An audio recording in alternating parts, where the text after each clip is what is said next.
میں آپ سے ایک موضوع کے اوپر جس مسلسل میں بات کر رہا ہوں، میں بات تو اسی پہ کرنا چاہتا ہوں، لیکن میں آج ایک اپنا لائے عمل دینے لگا ہوں کہ ہم نے اب اس ملک میں یہ جو ظلم اور نا انصافیاں ہو رہی ہیں، اس کے اوپر اب ہم نے کون سی پولیٹیکل ایکٹیویٹی شروع کرنی ہے، اور وہ میں میری جو پولیٹیکل پارٹی ہے، میرے جو کارکن ہیں، ان کو اور میں پاکستانی عوام سے مخاطب ہونا چاہتا ہوں کہ اب اگلا راستہ کیا ہے، کیونکہ مجھے آہستہ آہستہ اب یہ یقین ہو گیا ہے کہ اس کے باوجود کہ ہمارا ملک کا آئین بڑے واضح طریقے سے کہتا ہے کہ الیکشن 90 دن میں ہونی ہے، یعنی جب ہم نے اپنی اسمبلیاں پنجاب کی اور پختونخوا کی، جب ہم نے اپنی اسمبلیاں ڈیزالو کی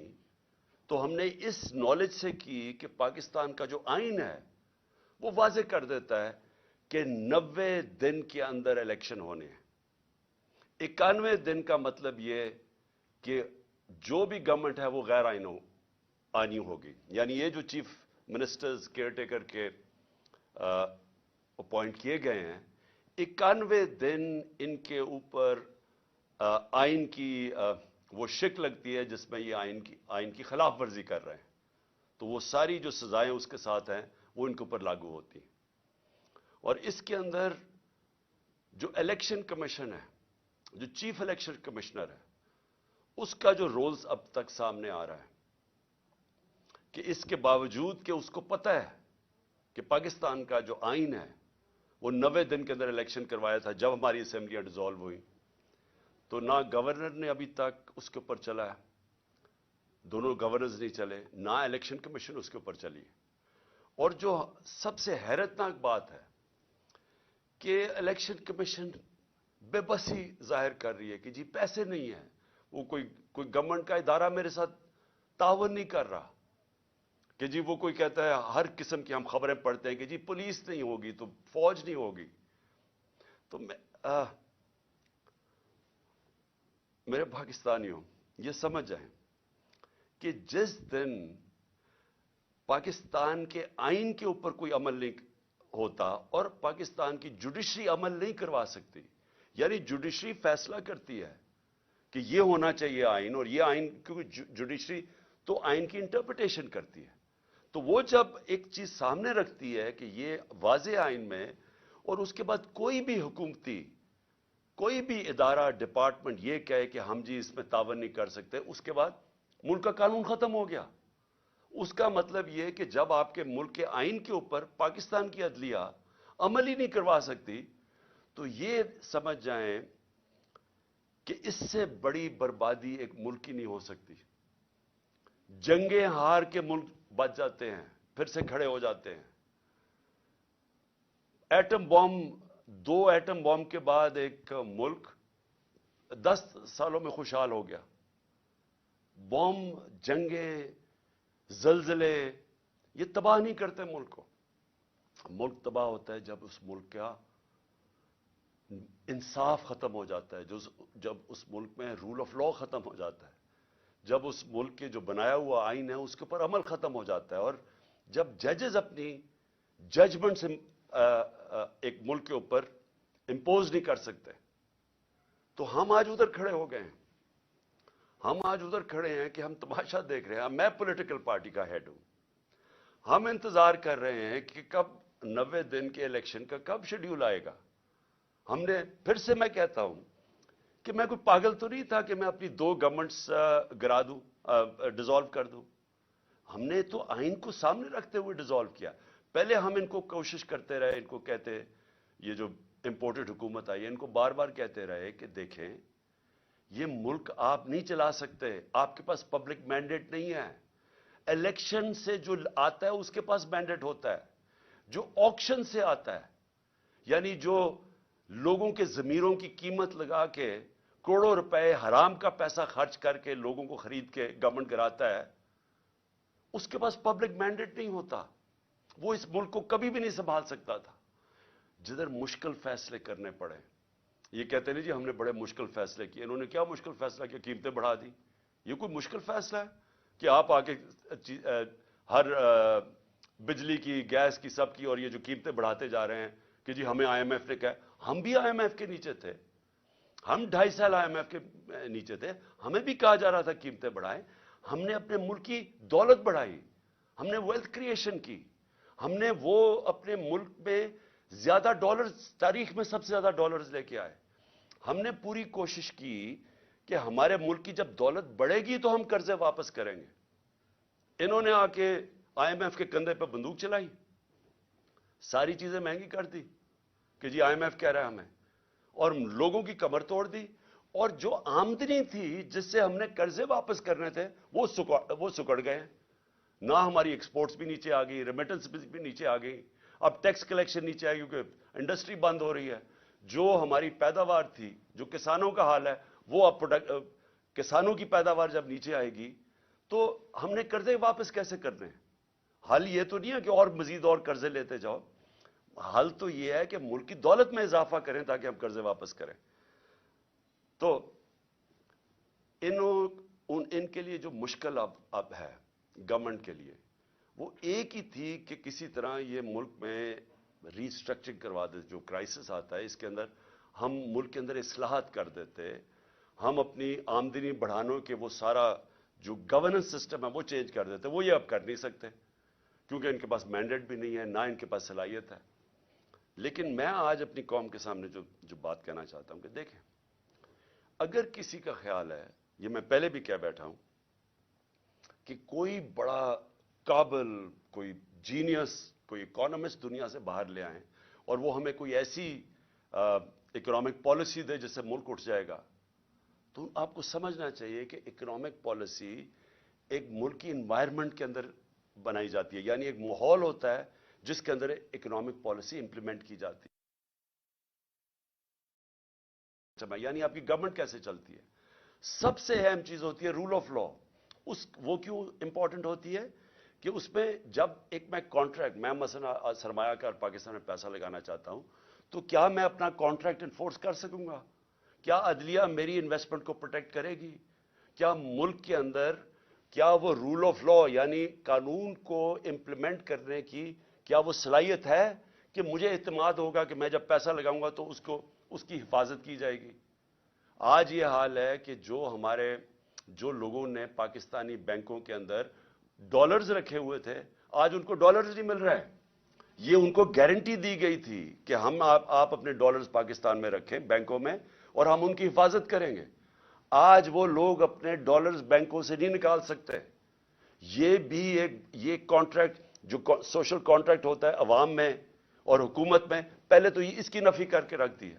اب سوچیں کون باہر سے پیسے لے کے آئے گا پاکستان میں؟ بلکہ بیرون ملک پاکستانی ابھی بھی اپنا پیسہ نکالنا شروع ہو گئے ہیں یا پیسہ نہیں لا رہے پاکستان میں، جس کا مطلب کہ ڈالرز مزید اور کم ہوتے جا رہے ہیں پاکستان میں، جس کا مطلب ڈالر کے قرضے بڑھتے جا رہے ہیں پاکستان میں. تو اس ماحول کے اندر یہ جو آج اتنی بڑی ہمارے آئین کی خلاف ورزی ہو رہی ہے کہ 90 دن سے یہ کوئی ان کی سوچ نہیں نظر آ رہی کہ 90 دن کے اندر الیکشن کروانا ہے، بلکہ پورا دباؤ رکھا جا رہا ہے، ہر ادارے کے اوپر دباؤ رکھا جا رہا ہے کہ کسی نہ کسی طرح یہ الیکشن کو کھینچے، کیونکہ یہ ساری جو پی ڈی ایم ہے یہ الیکشن سے بھاگ رہی ہے، ڈرتی ہے الیکشن لڑتے ہوئے.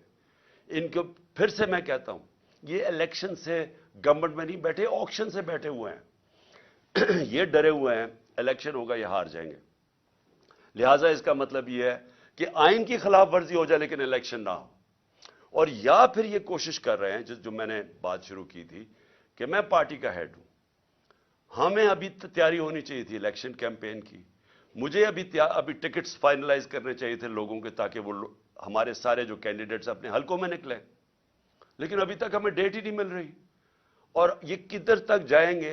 کیا ان کا وہ خیال ہے جو انہوں نے کراچی میں کیا تھا کہ ڈیلے کرتے کرتے، ڈیٹس چینج کرتے کرتے آخر میں اتنا تھوڑا ٹائم دیا الیکشن سے پہلے کو کوئی کیمپین ہی نہیں کر سکا، کیونکہ یہ چاہتے تھے کہ ٹرن آؤٹ کم ہو.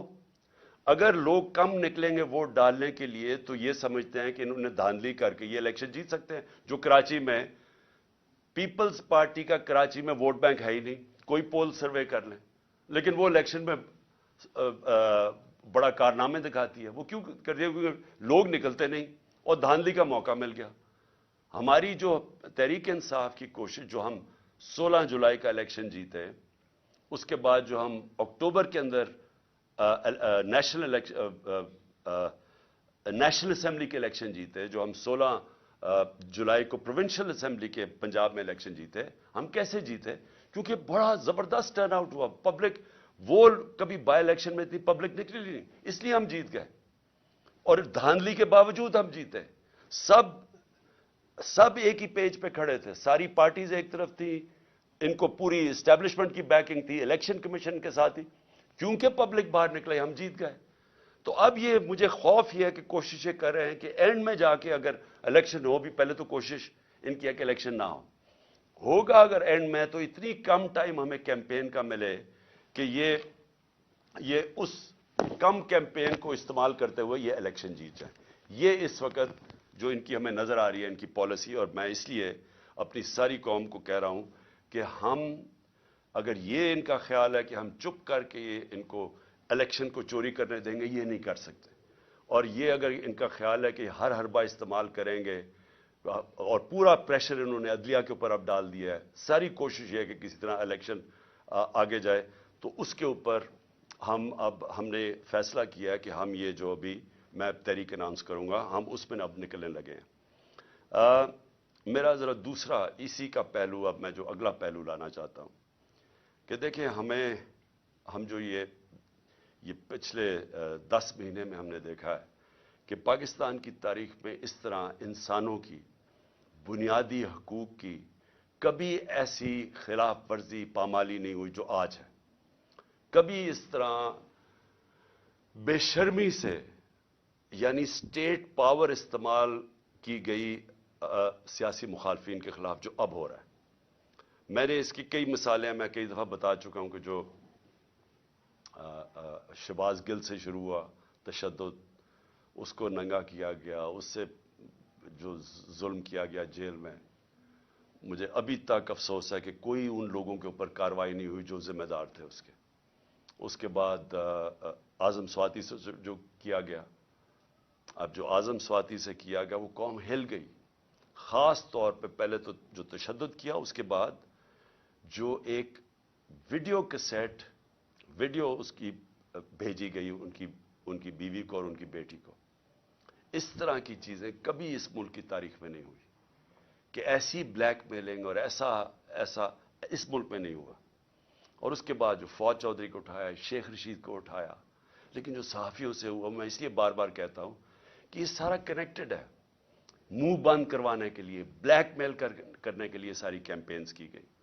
ارشد شریف سے جو ہوا ہے، یعنی میں ارشد شریف کا اس لیے کہتا ہوں کہ اس طرح کی تو ہم نے کبھی سوچا بھی نہیں، تصور بھی نہیں کیا تھا کہ اس طرح کے ایک پاکستان کے بیسٹ، بہترین انویسٹیگیٹو جرنلسٹ سے، جو اس کے اوپر ایف آئی آرز کاٹی گئیں، اس کو ملک سے باہر پھر دھمکیاں دی گئیں، اور وہ دیکھیں اس کو کہ ایسا وہ ایک مجاہد جو کھڑا رہا، رائے حق پہ کھڑا رہا، اور پھر اس کو جو قتل کیا گیا کیریا میں. یعنی اس طرح کی میرے ہوتے ہوئے تو کوئی میں نے مثال نہیں دیکھی. حالانکہ میں نے جنرل مشرف کا مارشل لاء دیکھا، وہاں کبھی اس طرح کی حرکتیں نہیں ہوئی جو ان 10-11 مہینوں میں ہوئی. اور اس کے بعد میں اور بھی جمیل فاروقی، وہ جا کے بتا رہے ہیں کیسے ننگا کیا گیا، ٹارچر. کتنے سوشل میڈیا کے ایکٹیوسٹ، ینگ لڑکیوں کو تو دھمکیاں، لڑکوں کو جنہوں نے اٹھایا اور اس کے بعد ان کو کسی سیف ہاؤس میں لے کے گئے، وہاں مار دھاڑ کر کے اس کو واپس لے آئے. اور اس سے یہ سوچا یہ جا رہا ہے کہ اس سے یہ کنٹرول کر لیں گے ملک کو. جس طرح ہم بھیڑ بکریاں ہمیں مار مور کے تو ہمیں ساروں کو کنٹرول کر لیں گے. یہ سارا ہو رہا ہے اس کے پیچھے.